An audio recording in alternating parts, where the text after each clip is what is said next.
Hey friendo, Steve here. Welcome back to the channel, doing things a little bit different just for today, just for this video. Some of you out there have asked, hey Steve, are you going to do a review on the new Batman movie entitled The Batman? So I figured, look, I know this is a wrestling channel. I know this is typically what I do. And I know a lot of the new subs here, a lot of the new friendos here know this as Wrestle Juice. Well, before Wrestle Juice, it was a channel called Friendoville, and I would do little reviews on just random things. And of course, Batman as a character is near and dear to my heart. In fact, right here, I've got a Batman shelf over here. If you guys can see that right there, that's something that me and my kid Alabama put together, and we constantly add stuff to it. So Batman means a lot to me, man. And so I figured I would do a Batman review, just sort of away from Wrestle Juice, but still here at the channel because it's like the place where I do stuff where it's just me ranting. And so yeah, I think I just give you guys my thoughts on the movie The Batman. Going into it, I actually wasn't really expecting all that much. I thought the trailers looked good. I thought everything I saw about it looked good. I thought Robert Pattinson, I really like him ever since I saw Good Time. That's like one of my favorite sort of more recent movies that have come out. I'm a big fan of the Safdie brothers. And so I'm like, yeah, I'm down with Robert Pattinson. I think he's cool. I think he'd make a really good Bruce Wayne, really good Batman. But like just something about the movie, I just felt like, I feel like we got a lot from the trailers, and that's kind of the gist of it, I figured it'd be a crime movie and Riddler's involved, and that's what it was. But I wasn't really prepared for just how impressive the atmosphere of the movie was. The world building of that Gotham City really, I thought, was the most powerful aspect of that film. This version of Batman and how he fits into this version of Gotham City, I think, was really the strength of the movie.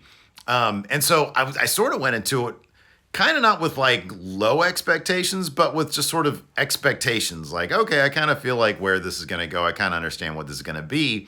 And I kind of wasn't prepared for the emotional heft I felt the movie had. I thought it was, I really, really, really enjoyed The Batman. I've seen a couple criticisms out there of it. People saying, oh, it was too long. They could have shaved 30 minutes off it. And I mean, I don't know about all that. I'm not sure. I'm sure there are probably bits and pieces of the movie that probably they could have cut. Look, these days when you have all sorts of, you've got, 1 minute long videos on TikTok that tell a whole story. You've got 10 episode Netflix shows or HBO Max shows. You've got movies that can be 90 minutes or movies that can be 3 hours. I think that kind of thing is really subjective. I don't think the movie suffered because of its length. I'm used to watching a variety of sort of, from short form to long form content. And so the length of it didn't bother me. I was pretty much enthralled the entire time. The whole thing captivated me the entire time. So that really wasn't a problem for me. I didn't think it was too long. When you see 3 hours, yeah, 3 hours is a long time. Endgame was like 3 hours and 15 minutes, I think. Granted, they were doing a lot of stuff in that movie, but this movie kind of was as well. These days, I think filmmakers and storytellers want that extra time, and I think they understand that most audiences are used to sitting there these days and binging through multiple episodes of a series that come on TV, so why not do it in a movie theater? I'm lucky enough to live near a movie theater. My home movie theater is one that has like recliners. And so maybe that's why I'm okay sitting there for 3 hours. I got a bucket of popcorn, I got my candy, I got a big old drink, and I'm sitting in a recliner. It's like sitting in a living room. So it's a good experience to go to the movie. So I didn't feel the length. I thought the length was fine.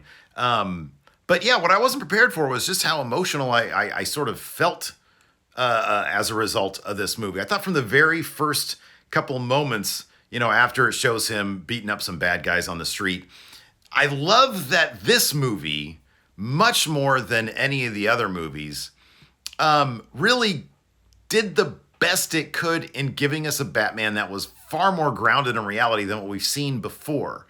I know one of the praises of the Nolan Bale movies is that, oh, this is if Batman was in real life, this is as close to what it would be. And there were so many ridiculous plot elements to those Bale movies that I had a hard time understanding that point of view. There's nothing about his costume. There is nothing about, how ridiculous his gadgets were that screamed to me, oh, this is how it would really be done.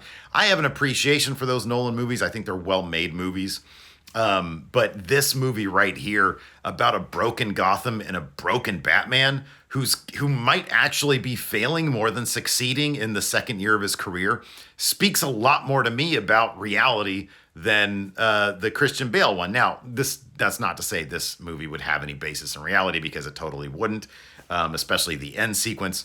But I thought that in terms of making the Batman feel emotionally just busted up, and sort of his relationship with Gordon is sort of mocked and demonized by the other cops, I thought was really interesting. They put you right into that at the beginning when he shows up for the first crime scene, and it's the dude who has his head all taped up, and the cops are there, and Gordon brings Batman, and the cops are like, "Whoa!" And you immediately go into this world where Batman, with with this ridiculous costume, which is the least amount of ridiculous that they could make it for a movie that's trying to be grounded in reality, is there with like other cops, and they have to accept it because Gordon knows that this guy's legit, and Gordon knows he can trust this guy. It was a great way to sort of set up that particular world. I thought that was a really fantastic way to say, hey, he's here, he's real, he's amongst us. And I thought that was really, really effective to set up the rest of the movie. Because that's sort of, with superhero movies, it's the conceit, right? That's the thing that you have to take for granted, is that there's this vigilante out there. It's not very realistic, but you have to buy into the world.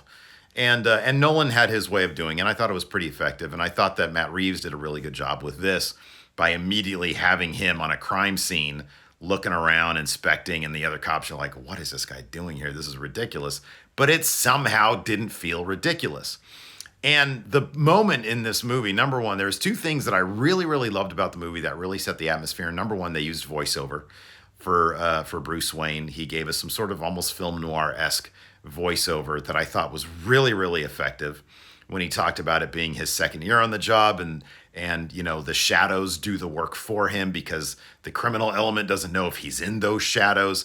I thought they did a really great job with the cinematography and the use of shadows in this movie a couple different times. I thought the use of shadows and cinematography was really great. I thought especially the use of music was absolutely outstanding and vital in this movie. I thought that the music itself, the score, was a character unto itself. It really painted part of the picture when it came to the tension. And I think that's sort of an overlooked thing in movies, how effective a score can be in setting the atmosphere. I thought this did a magnificent job. That first, when he's in the crime scene in the opening 15 minutes of the movie, and he looks over at the kid and the chords strike for Something in the Way from Nirvana, man, that took me away. And he just sits there and he stares at this kid and he's like, fuck, that's me. That is me right there. And it's like he can't quite fathom that what he's doing is not really necessarily working. Perhaps he talks in that opening narration about crime is up, violence is up ever since I've been doing this.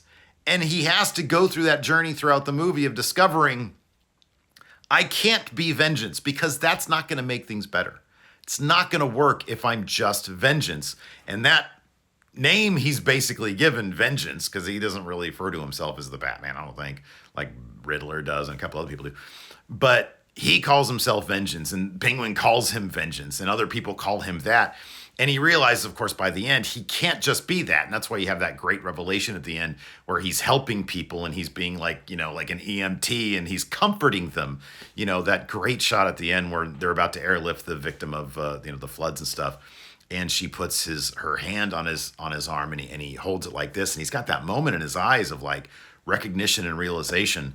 I loved the portrayal of Bruce Wayne. I thought a broken Bruce Wayne, a guy who kind of doesn't care that the Wayne Foundation, or whatever the name of the company is like on the verge of perhaps going under.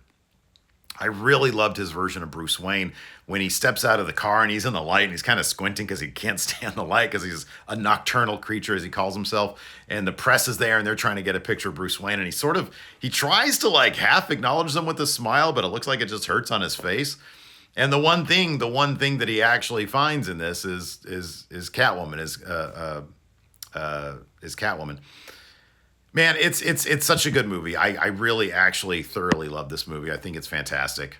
And yeah, I can't recommend it enough. It is a long movie, but I plan on going to see it again. I thought all the crime procedural stuff was good. I thought the relationship with Gordon was excellent. Jeffrey Wright's one of my favorite actors.